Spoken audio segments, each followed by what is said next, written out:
We're here for another fun-filled episode of Uncle Joey's Joint. I hope you all had a great weekend. Everything worked out for you. I had a great weekend. You know, same shit. Nothing changes. The week was a little fucking weird. Some things happened socially in our lives that we need to discuss today because it's getting too fucking woke out there. And the shit that happened this week really, as you guys know, I do not like when people bring up shit from 20 years ago. That's just wrong because people change. Let's just talk about life right now. In the last year, how much have I changed right before your eyes? How much have I changed? People change constantly. Their thoughts, their opinions on things. You know, when I was a kid, I hated cats. I just fucking hated cats. I see a cat, I throw a rock at it. Now I got fucking cats. I love fucking cats, you know. But if it ain't one thing, it's the other in our society nowadays. But we're just getting too fucking woke. I noticed it when I left Los Angeles that there had been just a fucking change. You know, for starters, let's talk about John Gruden. You know, listen, I'm not a Raider fan. I'm not a fan of anybody. I'm a fan of fucking life, okay?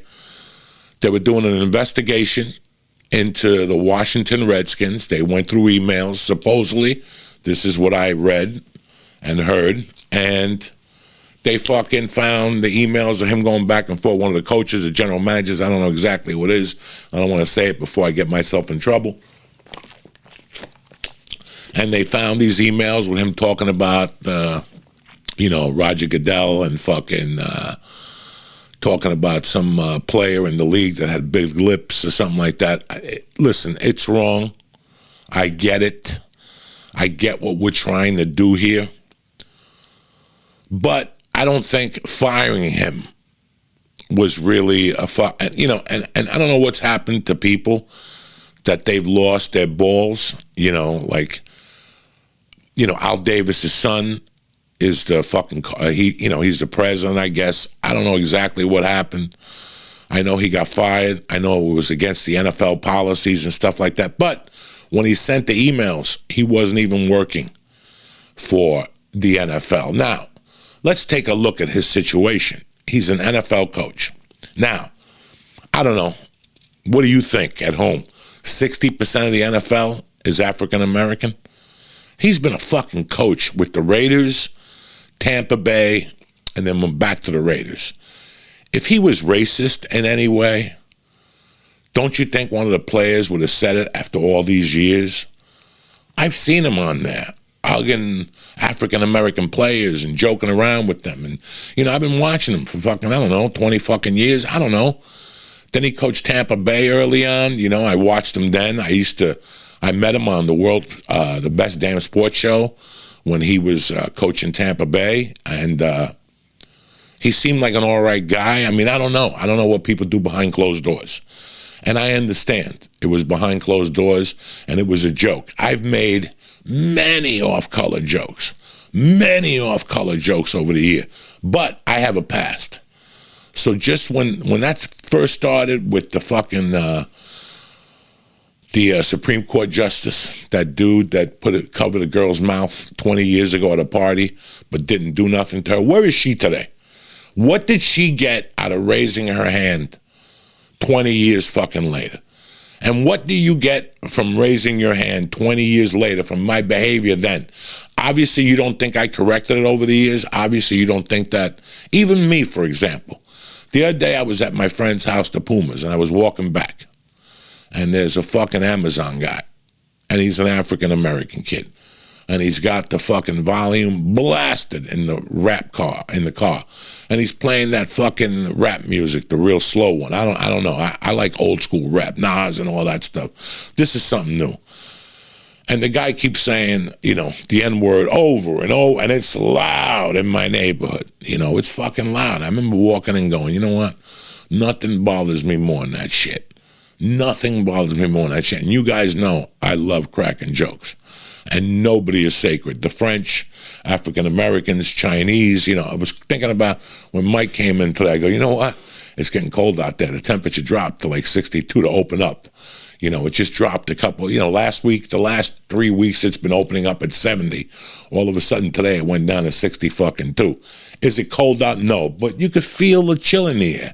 I said to Mike, just, I didn't even think about it, guys. Fuck, there's nip in the air, And right away, you're like, wow, I can't even fucking say that no more. I didn't mean it in a bad way. There's nip in the air. Nip is a racial slur, if you want to use it like that. So no pun intended. I mean, it's getting a little nippy in the air. That's it. But even saying something like that, somebody might look at you and go, Joey, you're wrong for saying that. Okay, I won't say it. If it means not saying it, I won't say it to make you fucking happy. But there's another side to this coin, so we'll get to that in a second here. But I've never liked that you could go to somebody after 12 years. I think there would be a better way to handle this. I think Charles Gruden. I think I would have made him do an apology.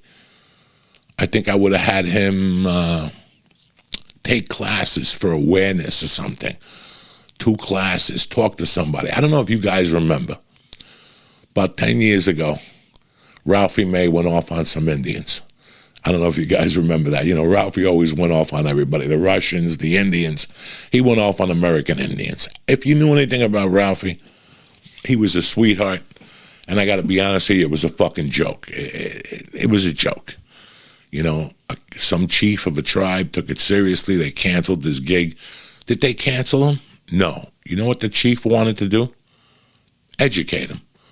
So they set up a meeting with Ralphie. They spoke to him. They explained to him where they were coming from. And everybody moved on. He made a little contribution. And everybody moved on. Nobody got their fucking feelings hurt. When you do something like this, I'd rather you get whoever the group is and explain to us how these things are hurtful. I don't know if you guys know about this, but I'm telling you, and I hope he doesn't get mad at me. Years ago, Tom Segura said something on one of his specials. They didn't pull his special down. What they did was they set up a meeting between the president of the Special Olympics and Tom to educate him on how the word retard affects people when you say it. Now, what you do with that is your choice.